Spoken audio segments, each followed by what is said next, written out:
Selamünaleyküm arkadaşlar. Benim ismim Asım Akçay.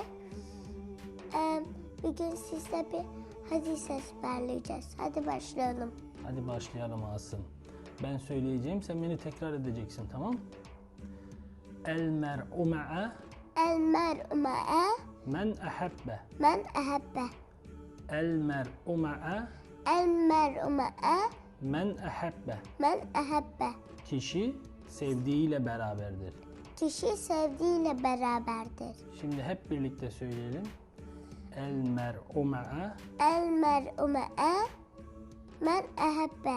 kişi, Sevdiğiyle beraberdir. bir daha söyleyelim hep beraber.